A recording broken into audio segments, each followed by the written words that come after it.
Hello, everybody, and welcome to my talk on protein. So, this is one of the talks that everyone was asking for. So, here we go. Name is Sarah Dudley. I am a qualified nutrition coach and personal trainer.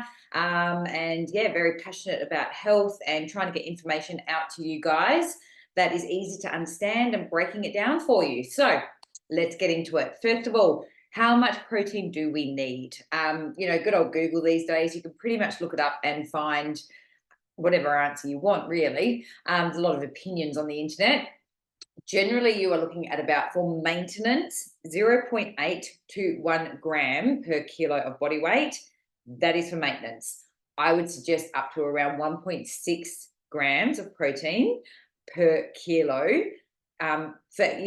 If you want to be increasing your muscle, maintaining your muscle as you hit perimenopause and menopause, eat for the body that you want, not for the body that you have. Okay, and that goes for everything. Okay, eat for the body that you want, not the body that you have. So anyone that knows me, obviously, I am quite muscular. I am currently 45, 46 this year.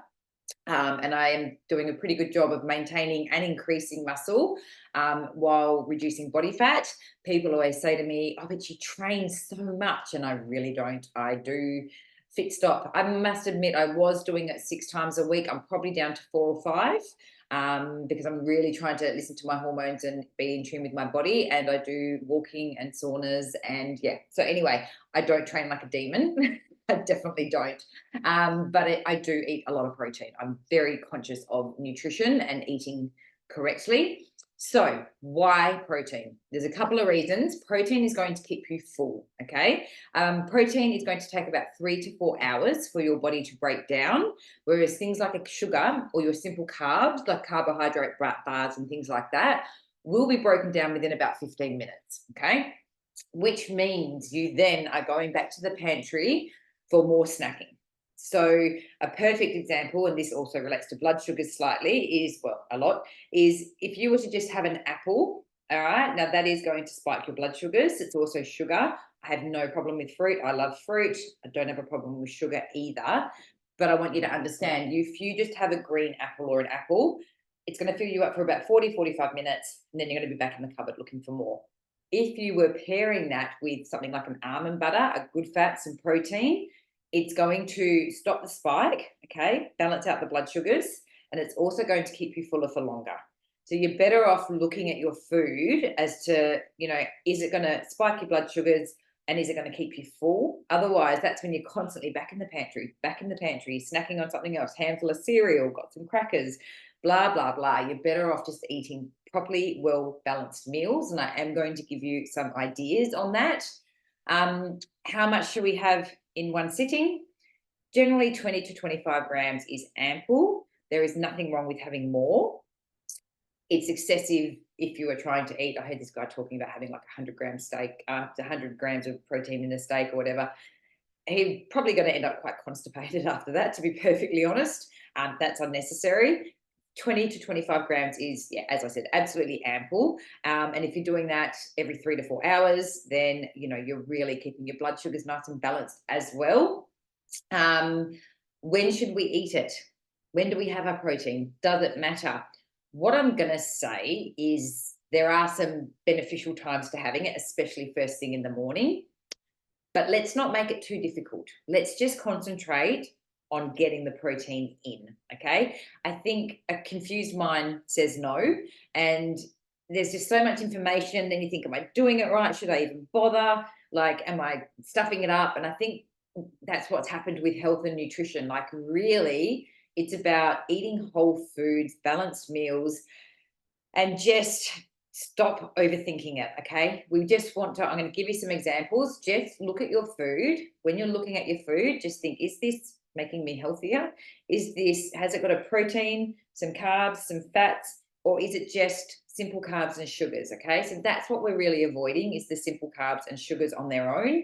Even if you are having those things, pair it with a good fat or some protein. Again, taking you back to the glucose talk, which I will also be putting in the guides as well. I did go live, but it's a bit hard to find. So I'm doing a separate talk on glucose. Managing your blood sugars is one of the biggest health hacks, I think. And it's really underrated and can help a lot. So protein will help you balance your blood sugars, okay, which helps with cravings, which helps with weight gain, energy, mood, all of the things. It's all related. And if you can work through, I'm going to have 7 talks over 7 days in these guides. If you can work your way through and just start to implement some of these things, you'll find that you're losing weight, you're not as bloated, you've got more energy, all of the things, okay? Mood stabilizing, just absolutely everything. So I totally digressed there. When to eat it? Definitely a high protein breakfast. That is the number one thing I tell all of my nutrition clients. Right? If you're not doing anything else, have a high protein breakfast that is setting yourself up for the day. It is balancing your blood sugars, as I mentioned, controlling cravings, helping with cravings, helping with weight management, really important in perimenopause as well. So we all start to talk about the weight around the middle. Science is coming out that it's really helpful with that as well. For the children, excuse me, even my girls, like Sienna's on the protein waffles at the moment. So obviously I'm an Arbonne consultant. I use the Arbonne protein. It's crushed whole food, so you can cook with it. It's heat resistant and it's healthy. It doesn't have all synthetics or fillers or anything in there. And the other thing I'll say is that the meal replacement, Arbonne meal replacement, has 40% of your daily recommended iron. I think it's got 38% of your magnesium, it's got selenium, it's got folate. So it's not only about not having synthetics and fillers in there, it's actually about the fact it's got all these other vitamins and minerals. And if you're someone that's popping pills left, right, and center, like magnesium and this and iron and blah, blah, blah, multivitamins, how about you just get a quality crushed whole foods protein and you don't need to worry about all of that? And the same for the kids. I know that they're getting a good boost of vitamins and minerals from their high protein breakfast. So I would not recommend a normal protein shake. So please don't just rush out and buy anything. I do sell this because I like it. And that's why I want people to use it. And that's why I tell people about it. I'm not telling you to go and buy a normal protein because there could be anything in there. And a lot of them do have ingredients that I would not be consuming myself or giving to my family. So definitely have protein in the morning, before you exercise, after you exercise, okay? There's really no right or wrong. Doing it before you exercise is actually going to give you a bit of energy and some amino acids, okay? And again, this has got ours is vegan, gluten-free, dairy-free, soy-free, and has a full amino acid count, all right? If you're having it after you train, I think most of us know by now that helps with muscle repair and growth. So if that's something that you're really trying to work on, repairing the muscles, growing the muscles, after you exercise is a really good time to be getting that protein in. You can have it both if you want. So, and it doesn't have to be a protein powder. Eggs are fabulous. Eggs and avocado on some rye bread or some sourdough. It's more the fact that most people are really busy and don't have time to prepare that every single day. So maybe that's something you want on the weekends, and then you have a shake in the day. The shake is a great way to be able to get your protein in without blowing out your calories for the day, okay? Because it can be really difficult for us to get enough protein in, especially women. So for example, if I'm 62, 64 kilos, I'm looking at about I want to get about 95, 100 grams of protein in a day, all right? So you can figure that out for yourself. Whatever your weight is times 1.6, that's what you're looking at because as we get older, guys, it's really hard. Our bone density and our muscle is depleting faster than we can maintain it and even grow it. Okay, so that's why we really need to keep the protein up. So anytime throughout the day, every single snack I have, I always check to see if there is a protein or a good fat to help absorb, to help with the blood sugars. All right, to keep them nice and stable, but especially protein, because as we know, that's what we need for our muscles and bones. Now, when it comes to weight management, there was a study done on people having a shake before they went out to an event, and I do this a lot. And the study showed that they ate 30 to 40% less than the people that went without the shake. So this is about having one in the afternoon. So I know for me, 3, 4 o'clock, sometimes if I'm hungry, rather than going into the pantry and getting a crappy snack, or I'm a big fan of hummus and Woolworths crackers, big fan, which isn't the end of the world. But yeah, having a shake, I will have, so in the mornings, I'll bulk my shake up with like bananas and frozen berries and nuts and stuff afterwards. But in the afternoon, if I'm just wanting to take the edge off and last till dinner, I'll just have the shake with either water or almond milk, and it's enough to take the edge off and to keep you full until dinner. Gives me another 25 grams of protein, and it's really low in calories. Okay, so it's a big tick. Keeps you lean, keeps your muscle growing. Okay. After dinner snacks, again, I love the taste of our protein. Crushed whole foods protein with coconut yogurt. 2 ingredients, another protein hit. All right. So I'm going to give you some other high protein foods that I recommend. Cottage cheese. So obviously always going for full fat where possible. Anything low fat, low sugar is generally a chemical shitstorm, which we're not interested in. They're called obesogens. It's a chemical response within the, causing the chemical response, putting chemicals in there, sorry, metabolic response within the body. Obesogens will actually make you put on weight, despite the fact things are marketed as being low fat and low sugar. It's probably one of the health hacks that I'll talk about in one of my other talks. But yeah, so just always going for full fat milk, grass-fed butter over margarine, and just the full fat, real things like quality real sugar maple syrup instead of the low sugar stuff. And I see PTs all the time and nutrition plans with, because it fits a macro, they do the low sugar stuff, but it's honestly, it's going to make you fat. It's actually going to make you fat. You're better off having the good stuff and a little bit less, and your body knows what to do with it. Okay, so there's also another study, I've digressed, sorry, but there's another study that shows that when you eat whole foods, you can actually have up to 400 calories more per day than if you're eating, the low fat, low sugar, gimmicky stuff. So I digress. Back to foods. Cottage cheese, one protein. Chief nutrition bars. I should have bought one down. I could have one in my bag. The Chief nutrition bars are another great little thing that you can have. You can get them at Coles and Woolies. I don't have any in there. But they are a clean protein bar. They've got 14 grams of protein. And they're just a great little snack. Protein and coconut yogurt, as I mentioned. Meat, obviously. Meat, tuna, beef, chicken, all of that. Bone broth. Okay, you can get them at Coles and Woolies now. You can get the jars that you can just have with hot water. I do that to break a fast sometimes. Or you can get the little pouches. They're a little bit cheaper. And they're a great one to put in curries and stuff as well, if you want to really boost the protein in those and get it into the children. Lots of goodness in there.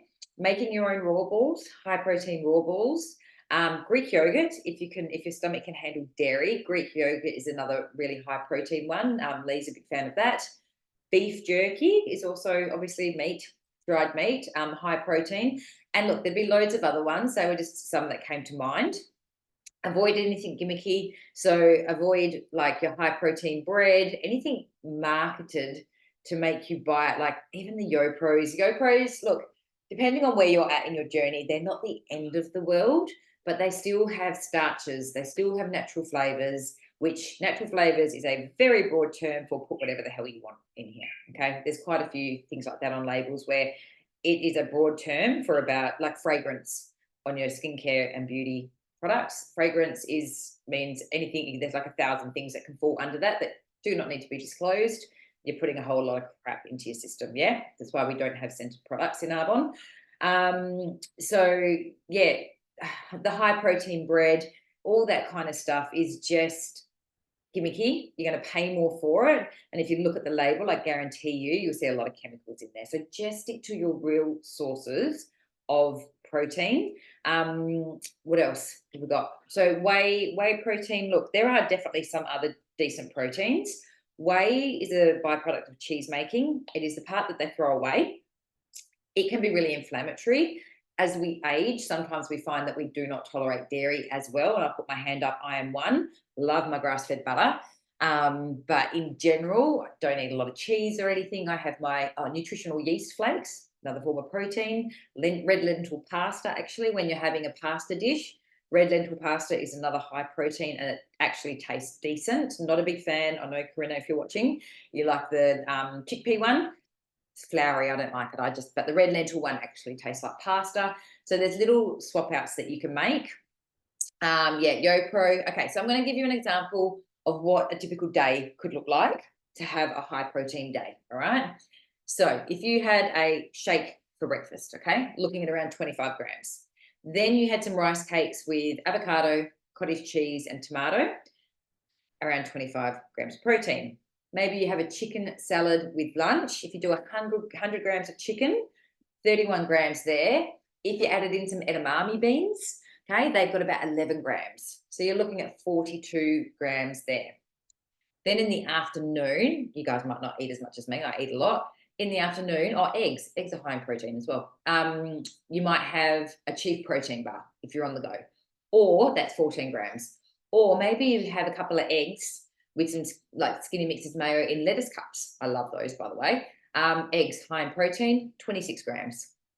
Or maybe you have another shake just with the water or the almond milk, 25 grams. Okay, so there's a few different options for you there. Then for dinner, beef stir fry. Okay, 100 grams of beef alone is another 26 grams of protein. If you had 150 grams of beef, you're looking at 39 grams of protein. So that day I have just described comes in at around 151 grams of protein in the day. Yeah, pretty good, right? And if anyone wants me to send them that, message me and I can screenshot it and just send it over to you. So that's a really high protein day. It's probably what one of my days would look like, because I'm really conscious of making sure there's protein in every meal or snack.